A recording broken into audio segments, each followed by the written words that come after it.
ان ملازمین کا مقصد انفارمیشن کلیکٹ کرنا، پروسیس کرنا اور تقسیم کرنا تھا، یعنی شیئر کرنا تھا۔ اس سمر نے کمپیوٹر انڈسٹری میں شفٹوں کا آغاز کیا۔ ان لوگوں کی ڈیمانڈ آج بھی کافی زیادہ ہے، یعنی آئی ٹی پروفیشنلز کی آج بھی ڈیمانڈ کافی زیادہ ہے، اور اس کی تصدیق آج کے مقابلے کے دور میں بھی ہمارے اخبارات کے اشتہارات میں نظر آتی ہے۔ تو اگر کسی دوست کو اگر اس طرح کی کوئی گائیڈ لائن چاہیے تو ہمارا ایک پیرلل میں میرے ایک دوست کا چینل ہے جو کہ وہ جابس کے بارے میں لوگوں کو گائیڈ کرتا ہے۔ اگر کسی نے اس سے گائیڈ لینی ہے تو میں اپنے اس کے چینل کا لنک ڈسکرپشن میں دے دیتا ہوں۔ اور اس کے بعد آتی ہے جو تیسرا ٹرینڈ تھا، وہ سستے پرسنل کمپیوٹر کا میسر آنا تھا۔ ان ڈیکیڈ میں صارفین کے کمپیوٹر یوزر میں بڑھنے کی ایک بڑی وجہ ڈرامائی طور پر ملازمین کے لیے کمپیوٹر ٹیکنالوجی کی لاگت میں کمی آنا تھا۔ چونکہ کمپیوٹر کی لاگت کم آ رہی تھی، اس طرح سال 2 سال میں ٹیکنالوجی یعنی سیمی کنڈکٹر اسٹوریج میں مائکرو کمپیوٹرز کی وجہ سے اضافہ ہو رہا تھا۔ مائکرو کمپیوٹرز ایک چھوٹے پیمانے پر ایک مکمل کمپیوٹر تھا جس میں مائکرو پروسیسر بطور سی پی یو استعمال ہوتا تھا، اور 1980 کی دہائی میں اداروں میں مائکرو کمپیوٹر جو کہ انڈیویجولی طور پر ملازمین نے ایکوائر کر لیے تھے، انہوں نے غیر قانونی بغیر اجازت خریدے تھے۔ حالانکہ اس وقت کمپیوٹر پروفیشنل نے کافی بار ایسے صارفین کو خبردار کیا تھا کہ وہ ان کھلونا ٹائپ کمپیوٹرز پر اپنا پیسہ بالکل انویسٹ اور ویسٹ نہ کریں، تاہم انہوں نے لے لیے تھے۔ جو چوتھا ٹرینڈ تھا وہ تھا سستے پیداواری یعنی پروڈکٹیو سافٹ ویئرز کا میسر آنا۔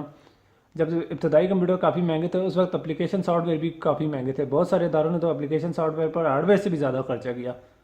سستے ماس مارکیٹ اپلیکیشن پروگرامز کا فائدہ یہ ہوا تھا کہ نہ صرف بہت سارے ادارے بلکہ انڈیویجولز نے بھی پرسنل کمپیوٹر ہارڈ ویئر بلکہ سافٹ ویئر بھی خرید لیے تھے، جنہوں نے صارفین کو مزید پروڈکٹیو بنا دیا تھا، اور جس کے بعد بہت سارے کمپیوٹر صارفین کا درمدار کمپیوٹر پروفیشنلز پر نہیں رہا تھا۔ تو بالکل تو ختم نہیں ہوا تھا، تھوڑا کم ہو گیا تھا، کیونکہ سافٹ ویئر آپ انسٹال کر بھی لیں، آج کے دور میں انسٹال کر لیں، پھر بھی آپ کو ٹربل شوٹنگ اور اس کے لیے کمپیوٹر پروفیشنل کی ضرورت پڑتی ہے۔ تو جو ہمارا یہ ٹاپک اسی چیز پر ہے کہ کمپیوٹر یوزر سپورٹ میں ہم کس طرح اپنی جاب سے ایکوائر کر سکتے ہیں، جو کہ ہم اپنے آنے والی ویڈیوز میں ڈسکس کریں گے۔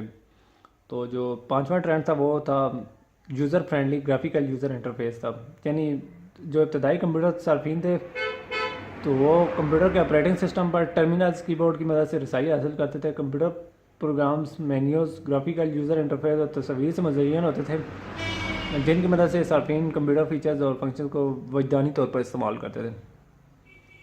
تو اس کے بعد جو اہم دہائی تھی جو ہمارے سامنے، ہم میں سے چند لوگوں کے سامنے آئی تھی، اور ہم میں سے کچھ لوگ بہت چھوٹے تھے اور کچھ لوگ تو اس دنیا میں نہیں تھے جب یہ دہائی تھی، لیکن کافی سارے لوگ تھے۔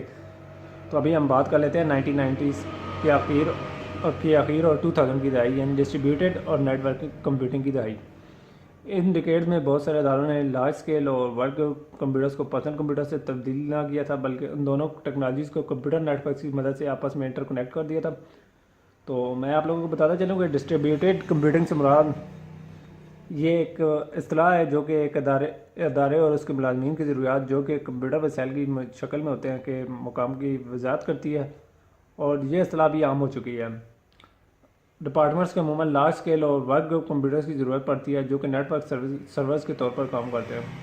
اس کے علاوہ انٹرپرائز پروسیسنگ، انفارمیشن اسٹوریج اور ڈیسک ٹاپ ٹولز کی ضرورت پڑتی ہے جو کہ ان کی پیداواری صلاحیتوں میں اضافہ کرتے ہیں۔ تو جو آخری دہائی ہم کریں گے ذکر 2010 اور اس کے بعد کی دہائی یعنی کلاؤڈ کمپیوٹنگ کی دہائی، اس کے بعد کی بھی ایک دہائی ہے 2010 کے بعد کی بھی، لیکن ہم اس کو اسی میں مرج کریں گے، یعنی کافی سارے ٹرینڈ ہیں لیکن ہم ان کو ذکر نہیں کریں گے کیونکہ ہمارا جو ہمارا مقصد یا جو ہماری ضرورت ہے وہ جہاں تک پوری ہو جاتی ہے۔ تو اس دہائی کو عموماً کلاؤڈ کمپیوٹنگ کی دہائی کہا جاتا ہے۔